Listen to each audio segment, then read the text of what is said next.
예수님께서 부활하신 후에 제자들에게 나타나 주셨습니다. 제자들은 주님께서 십자가에 못 박히신 이후, 아니 주님이 잡히신 날부터 뿔뿔이 흩어져서 실망과 두려움과 불안함 가운데 숨어 있었습니다.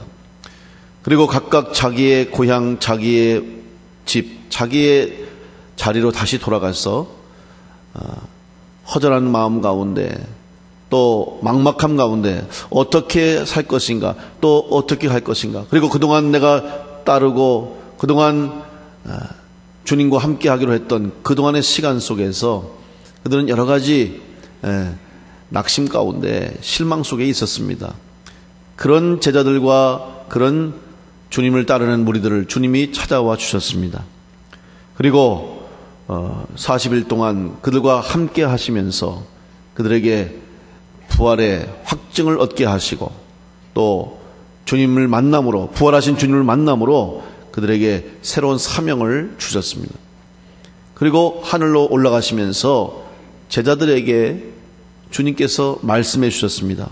다시 오실 것을 이야기해 주셨고, 다시 오실 것을 말씀하셨고, 그리고 보혜사 성령을 보낼 것이니 기다리라는 말씀을 해 주셨습니다. 그리고 땅끝까지 이르러 증인이 되라고 또 명령을 해 주셨습니다. 그리고 그들이 주님의 이 말씀을 믿고 또 주님의 말씀을 따라서 기다렸습니다.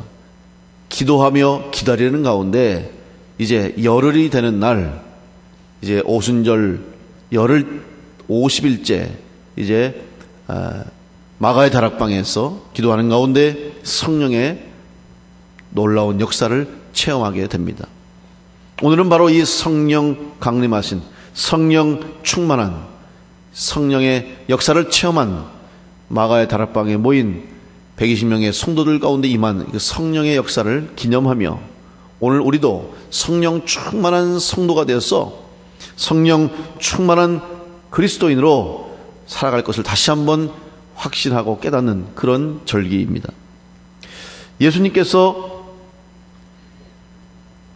제자들과 함께 하실 때에 사실 제자들은 예수님을 따르면서도 예수님께서 십자가의 길을 가실 것을 깨닫지 못했습니다.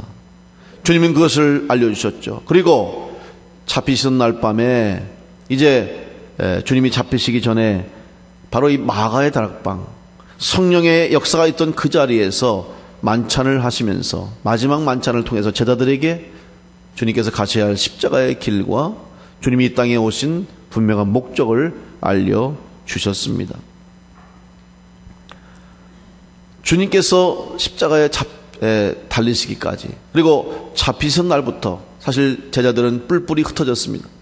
베드로는 주님을 모른다고 3번씩 부인하면서 주님을 배반했고, 심지어는 주님을 저주하고 욕하면서까지 주님을 부인했습니다. 그 이후에 울면서 자기의 믿음 없음, 또 자기의 배반에 대해서 한탄하면서 이제는 낙심과 좌절과 실망 속에 있었던 것입니다. 이런 제자들과 주님을 따르던 무리들에게 부활하신 주님께서 나타나 주셨습니다. 그리고 그들에게 다시 힘을 주시고 용기를 주셨습니다. 그런데 이제 주님께서 다시 하늘로 올라가신 것입니다. 이제 낙심과 절망 가운데 십자가에 달려 돌아가신 주님으로 인해서 불안과 두려움 속에 빠져있던 제자들과 무리들에게 주님, 부활하신 주님께서 나타나 보이심으로 그들은 다시 희망을 가졌습니다. 소망을 가졌습니다. 그리고 믿음을 갖게 되었고 확신을 갖게 되었고 부활하신 주님을 만남으로 확증을 갖게 되었습니다. 그런데 40일 동안 이런 부활하신 주님과 동행하는 가운데 그들이 다시 희망과 용기와 소망을 얻었는데 이제 주님이 하늘로 올라가신다는 것입니다. 하늘로 올라가시는 예수님 바라보는 그들의 마음, 비록 그들은 지금 또 한 번에 이제 육신적으로는 주님을 다시 볼 수 없다고 하는 이별의 순간이었습니다. 육신의 눈으로는 다시 주님을 만날 수 없다고 하는 그런 불안과 아쉬움의 순간이었습니다. 그러나 주님께서 말씀하신 대로 예루살렘을 떠나지 말고 내게 들은 바 아버지의 약속하신 성령을 기다려라 하는 그 말씀을 믿고 그들이 기도하기 시작했던 것입니다. 그래서 마가의 다락방에 모여서 기도하기를 시작한 지 열흘째 바로 성령의 강림 역사가 그들 가운데 임하게 된 것입니다. 그래서 오순절이라고 하는 말이 바로 주님께서 부활하신 지 50일째 되는 날 성령의 체험을 했기 때문에 성령 강림 오순절의 역사라고 말합니다. 그러나 또 한 가지 이 오순절은 구약의 절기와도 연결되어 있는 것을 우리가 잊어서는 안 됩니다. 구약에서의 오순절은 바로 6월절 다음 날로부터 시작해서 이제 6월절 명절 중에 3대 명절 중에 하나로서 맥추절 혹은 77절을 지킵니다. 그러니까 7주일 동안 지키는 절기예요. 그러면 7주일 7주간 그러면 7, 7이 49, 49일이 되는 거예요. 그리고 맥추절 끝나는 그 다음날 바로 오순절이 있는데 그날이 바로 이 오늘 마가의 다락방 성령의 강림절 그 절기와 연결이 되는 거죠. 그러니까 예수님께서 성령을 주신 것은 예수님이 새롭게 제정하시고 예수님께서 새롭게 그리스도인에게 교회에게만 주신 것이 아니라 바로 구약으로부터 시작된 하나님의 구원의 역사가 6월절이 무엇입니까?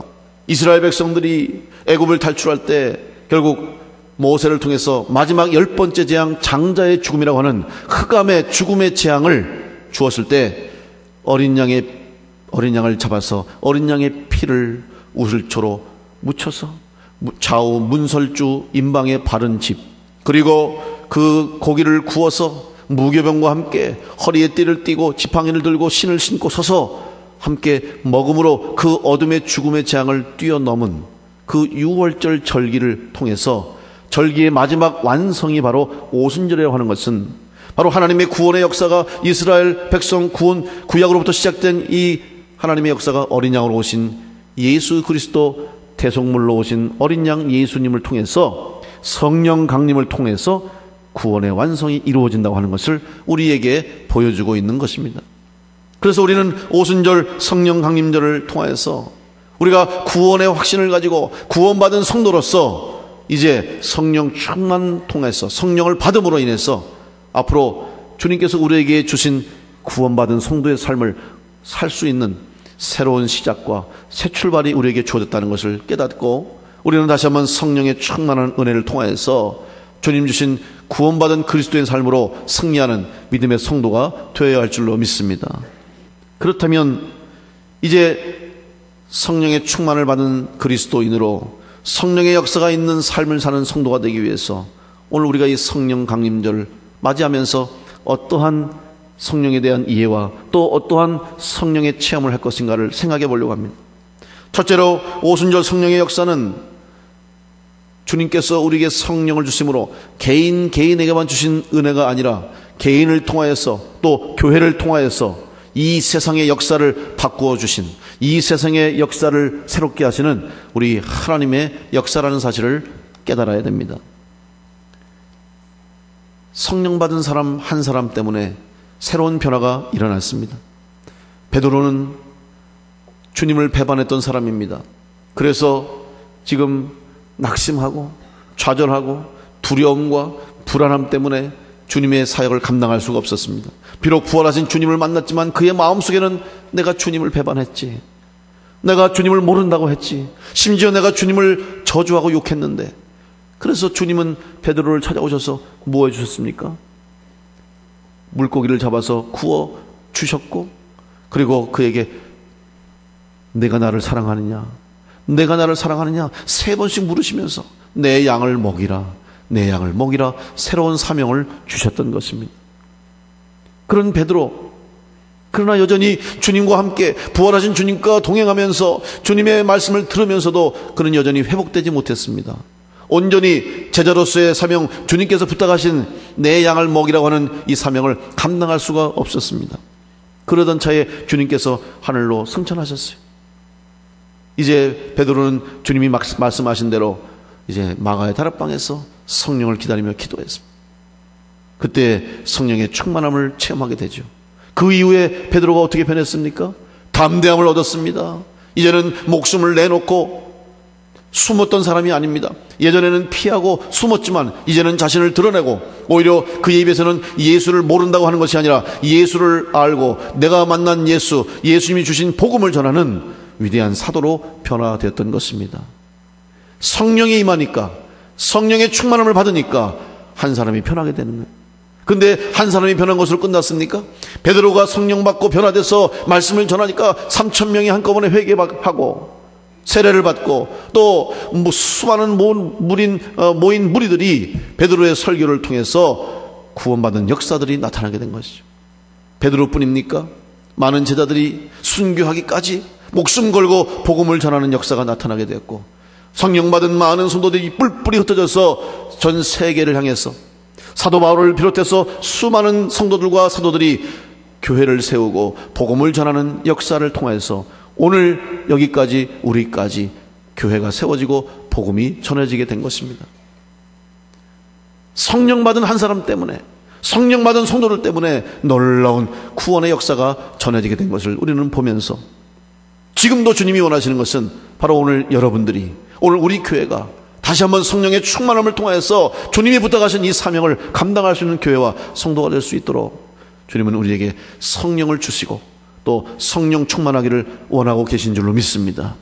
이 성령의 역사를 통해서 우리 교회가, 작게는 우리 가정, 또 우리 청주, 우리 그 대한민국, 세계를 향해서 성령의 역사를 일으킬 수 있는 우리 믿음의 귀한 성도들과 교회가 되시기를 간절히 축원합니다.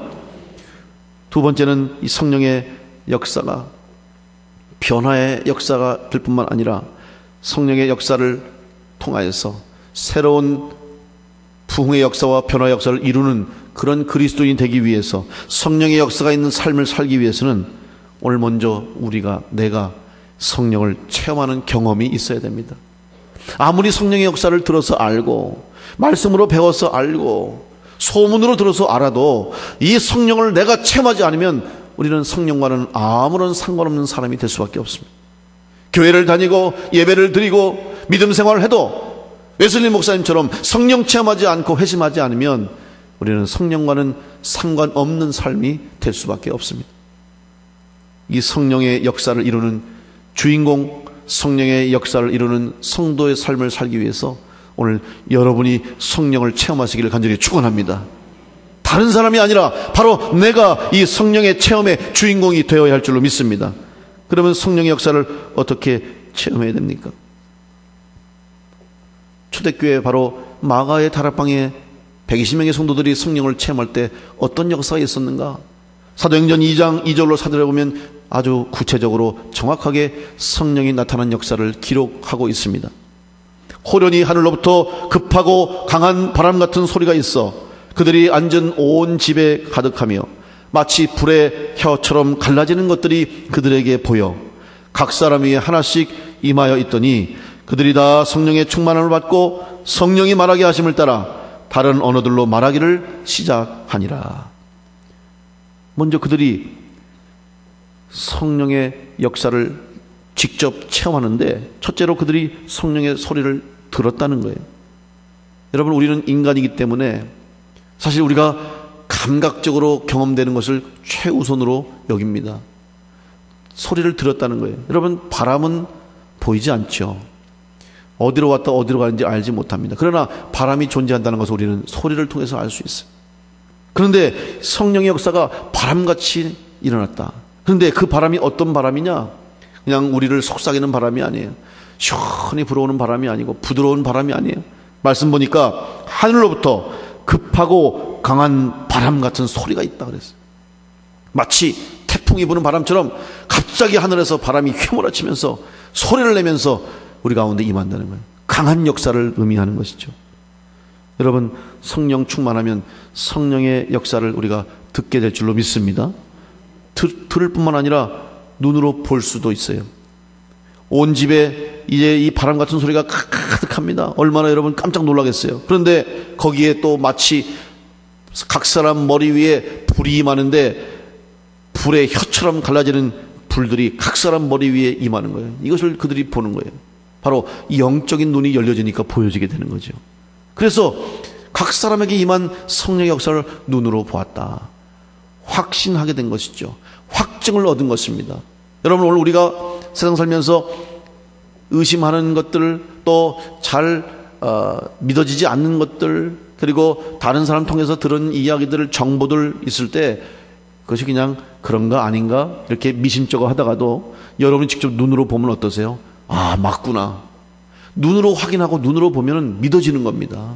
바로 성령의 역사를 믿게 하시기 위해서 오늘 마가의 다락방에 모인 성도들에게 불의 혀가 갈라지는 불같이 임하는 강한 성령을 영안으로 보게 하신 겁니다. 오늘 여러분이 성령 충만하게 되면, 성령을 체험할 때 이렇게 강하고 뜨거운 불의 역사가 우리 가운데 임하게 될 줄로 믿습니다. 이런 불같은 역사를 체험하면 열정이 일어나는 거예요. 견딜 수가 없는 거죠. 그래서 웨슬리 목사님도 그 뜨거움을 가지고 복음을 전할 수 있었던 것입니다. 수많은 복음 전도자들, 수많은 순교자들, 수많은 주의 종들과 성도들이 어떻게 그 어려운 상황 가운데 박해와 핍박 속에서도 목숨 걸고 순교하기까지 그 사명을 감당했냐? 바로 성령의 뜨거움이 있었기 때문입니다. 오늘 우리 교회에 이 성령의 뜨거운 역사가 다시 한번 불일 듯 일어나게 되기를 간절히 축원합니다. 그러면 여러분 통해서 우리 교회가 다시 한번 새롭게 변화되는 역사가 있을 것이고, 수많은 영혼들이 주님께로 돌아오고 우리 교회를 통하여서 구원받는 역사가, 구원받는 성도의 수가 많아지는 복된 역사가 일어나게 될 줄로 믿습니다. 눈으로 볼 수 있었어요. 또 하나 그들은 느끼게 됐어요. 성령의 충만함을 받고 그들 가운데 또 하나의 역사가 있는데, 그것은 바로 방언의 은사를 받게 된 거예요. 방언의 역사가 나타났습니다. 여러분, 방언이 무엇입니까? 방언은 우리가 하는 말이 아니에요. 우리가 쓸 수 있는 말이 아니에요. 우리가 쓰지 않는 말, 우리가 이해하지 못하고 내가 알아듣지 못하는 언어가 방언입니다. 특별히 성령 체험을 통해서 방언하면 도대체 뭔 소리를 하는지, 그리고 정상적인 말이 아니기 때문에 사람들이 많이 놀라요. 여러분, 방언의 역사가 왜 필요하고 왜 성령 받은 성도에게 방언을 주십니까? 목적을 분명히 알아야 돼요. 단순히 성령을 체험했다고 하는 것을 증거하고 또 확증하기 위해서 주는 것으로 끝나는 것이 아니에요. 그저 방언했다고 이제 남들과 다르다는 것을 나타내는 것도 아니고, 내가 방언하니까 내가 은사가 있고 방언함으로 내가 성령 받았다는 것을 다른 사람에게 알리기 위한 그런 기능 때문에 방언을 주신 게 아니에요. 방언을 주신 이유는 더 깊은 영적인 의미가 있는 것이에요. 여러분, 방언을 우리가 이야기하려면 창세기로 거슬러 올라가야 됩니다. 창세기 11장에 보면 하나님께서 인간을 만드신 이후에 인간의 죄악이 너무너무 가득 차고 이 땅에 관영하고, 인간의 죄악이 하나님 보시기에 너무나 마음 아프셔서 사람을 만드셨음을 후회하시면서 물로 심판을 하시죠. 노아의 홍수를 통해서 세상을 싹 쓸어보셨어요. 아주 청소를 하셨어요. 그리고 나서 노아와 노아의 가족을 통해서 새 창조의 역사를 다시 이루시면서 새로운 기회를 주신 것이죠. 그런데 여전히 인간의 마음속에, 인간의 본성은 죄악으로 가득 차 있기 때문에 또다시 인간이 하나님 앞에 범죄합니다. 그것이 바로 바벨탑 사건이에요.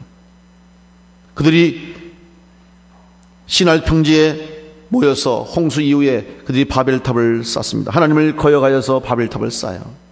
그런데 바벨탑을 쌓는 목적이 무엇입니까? 하나님과 가까워지려고 하는 인간의 교만함이 있었던 거예요. 하늘에 닿을 정도로 높은 바벨탑을 쌓으면서 인간의 기술과 인간의 능력을 뽐내면서 하나님과 같아지려고 하는 마음 아닙니까? 여러분, 아담과 하와에게 뱀이 유혹하면서 선악을 알게 하는 열매를 주면서 뭘 유혹했습니까? 네가 이걸 먹으면 네 눈이 밝아져서 너 하나님과 같이 된다고 하는 거 아닙니까? 결국 그것이 인간을 죄악으로 이끄는 가장 지름길입니다. 홍수 이후에도 여전히 깨닫지 못했던 인간의 죄악을 다시 한번 드러나게 된 거예요. 그런데 바벨탑을 쌓으면서 하나님이 그들의 악함을 보시고 이제 바벨탑을 무너뜨리시죠. 그때 어떻게 무너뜨립니까? 바로 언어를 분산하게, 언어를 흩으셨다고 그랬어요. 창세기 11장 1절에 보면 이렇게 나옵니다. 온 땅의 언어가 하나요, 말이 하나였더라. 그런데 여기서 중요한 것은 언어가 하나고 말이 하나라고 하는 것은 히브리적인 용법으로 강조하는 거예요. 그런데 언어가 하나고 말이 하나라는 것은 무슨 의미냐? 영적인 해석을 우리는 해야 되는데, 이것이 뭐냐면 태초에 하나님께서 우리를 사랑하셔서 우리에게 주신 은혜, 그리고 아담과 하와가 대화하면서 아담과 하와가 교제하시는 가운데 말을 통해서 대화 속에서 함께 하셨듯이 하나님의 은혜가 우리 가운데 임하고 하나님 말씀은 변하지 않습니다.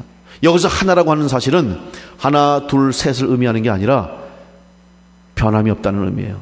처음부터 끝까지 변하지 않는다. 하나님 말씀은 처음부터 끝까지 앞으로도 1.1획도 변함이 없이 계속해서 동일하게 하나님의 약속의 말씀, 하나님의 축복의 말씀, 구원의 말씀은 변함이 없이 계속된다는 말씀이죠. 그래서 말이 하나고 언어가 하나라는 의미예요. 그런데 인간의 교만함으로 인해서, 인간의 죄악으로 인해서 그 하나님의 말씀이 깨져버리고 하나님의 약속이 깨져버리게 됐다는 것을 의미하는 거예요.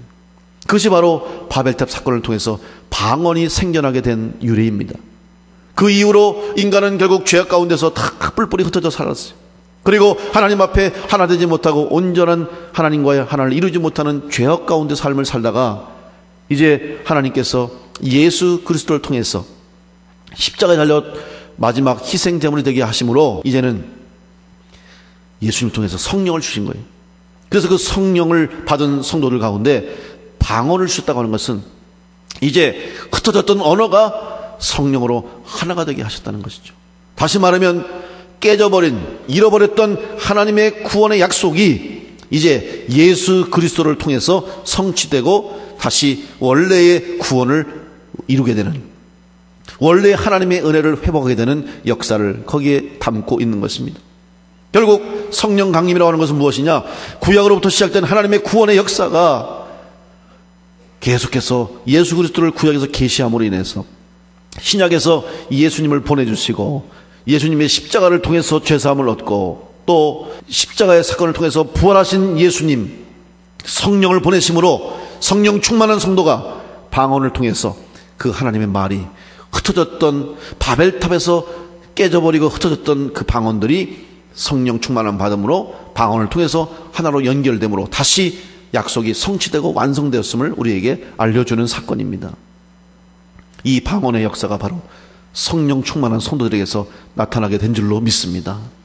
여러분, 성령의 역사를 체험함으로 하나님의 구원의 역사를 완성할 뿐만 아니라 하나님의 축복의 약속이, 구원의 약속이 여러분 삶 가운데 또 우리 교회 가운데 이 세상 가운데 이루어질 수 있도록 성령의 충만함을 이루어가는 우리 성도들 되시기를 간절히 축원합니다. 이제 우리는 성령을 체험한 성도가 되어서 성령의 감동을 따라서 이제 하나님께 주신 사명을 감당할 수 있어야 됩니다. 그래서 성령의 역사는 한순간에 한 번의 사건으로 끝나지 않는다는 것을 꼭 기억하시고 지금도 계속되고 있고 앞으로도 계속될 것을 믿으시고 바로 여러분들이 성령의 능력으로 사는 충만한 성도가 되어서 성령의 새 역사를 써나가는 우리 성도들과 교회가 되시기를 간절히 축원합니다.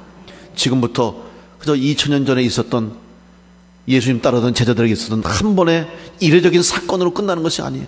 하나의 이벤트로 끝나는 것이 아니라 그때 받은 성령의 충만함이 교회를 통해서 주님의 제자들을 통해서 성도들을 통해서 지금까지 이어져 내려 있고 오늘 우리에게까지도 동일하게 성령의 역사가 있는 것처럼 앞으로도 계속해서 우리 교회와 우리 성도들과 우리의 후손들과 우리의 믿음의 후배들을 통해서 성령의 역사가 계속 이어질 수 있도록 여러분 성령의 역사가 있는 성도의 삶을 살아가는 성도들 되어서 우리 하나님 앞에 영광 돌리고 성령의 열매를 풍성히 맺는 우리 교회와 온 성도가 되시기를 간절히 축원합니다.